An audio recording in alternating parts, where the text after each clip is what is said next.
ചില ആണുങ്ങൾ പറയും, എടി നിനക്ക് എന്താടി അതിന് മാത്രം എന്താ പണി വീട്ടില് എന്ന് ചോദിക്കും. ഈ പെണ്ണുങ്ങൾക്ക് ഒരിക്കലും കേൾക്കാൻ ഇഷ്ടമല്ലാത്തൊരു വർത്താനാണത്. എന്താ നിനക്ക് ഇവിടെ പണി? ഒരു പണിയില്ല പെണ്ണെങ്കിൽ ആ അഭിപ്രായമുള്ള ആൾക്കാരുണ്ടെങ്കിൽ എന്ത് ചെയ്യാന്നറിയോ, ഒരു ദിവസം പെണ്ണിനോട് പറയാം, എടി ഇന്ന് നീ ഒരു പണി എടുക്കണ്ട, സാധാരണ ഞാൻ എന്താണോ ചെയ്യാറുള്ളത് അതൊക്കെ ഇന്ന് നീ ചെയ്യുക, നീ ചെയ്യുന്ന പണിയൊക്കെ ഞാൻ ചെയ്തു കൊള്ളാം. അപ്പൊ പെണ്ണെന്ത് ചെയ്യും? ചായ എന്ന് പറയും. അപ്പൊ ഭർത്താവിനത് കേൾക്കുമ്പോ തന്നെ ദേഷ്യം വരും.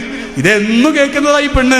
ഇനി അവിടെ ചായ ഉണ്ടാക്കി വെച്ചാൽ അത് ടേബിളിൽ എടുത്തു വെച്ചാൽ ഇയാളെ ബെഡ്റൂമിലേക്ക് കൊണ്ടുവന്ന് കൊടുക്കണം. തുഷ്ടൻ, കലമടൻ. ഞാൻ, നിങ്ങളാണ് നിങ്ങള്. എന്നിട്ട് ഭാര്യ കിടക്കവിടെ ഇങ്ങനെ കിടക്കുക, ഭർത്താവ് ഇങ്ങനെ എന്ത് ചെയ്യാ, ഭക്ഷണം ഉണ്ടാക്കുക. അപ്പൊ കുറച്ച് കഴിയുമ്പോ എന്ത് ചെയ്യും, ഒരു കുട്ടി ഇങ്ങനെ ഉണരും, ഉമ്മ ചായ. അല്ല, ഇന്നുമ്മല്ല, ഇന്നുപ്പയാണ് ഇൻചാർജ്. ഇപ്പൊ ചായ അവിടെ ഞാൻ തരാം. അത് കഴിഞ്ഞ് രണ്ടാമത്തെ ആൾ എനിക്ക് ചായ. അപ്പോഴത്തേക്ക് ഒരാൾ, എന്റെ യൂണിഫോം എവിടെ, അയൺ ചെയ്തിട്ടില്ലേ, എന്റെ ഷൂ നന്നാക്കിയിട്ടില്ലേ, എന്റെ സോക്സ് എവിടെ, സ്കൂളിൽ പുസ്തകം എവിടെ. ഇത് അപ്പോൾ തന്നെ ഇയാൾക്ക് ഒരുമാതിരി അവസ്ഥ എത്തിയിട്ടുണ്ടാവും.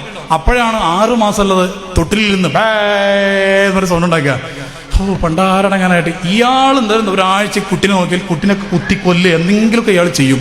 ബാക്കിയാവൂലത്. പെണ്ണ്, ഞാൻ സത്യം പറയാം, നിങ്ങൾ അംഗീകരിച്ചാലും ഇല്ലെങ്കിലും സ്ത്രീകളുടെ ക്ഷമ കൊണ്ടാണ് പല കുടുംബങ്ങളും ഇന്ന് നിലനിന്ന് പോകുന്നത്. കൺസൾട്ടിങ്ങിൽ ഞാൻ കാണുന്നതാണ്.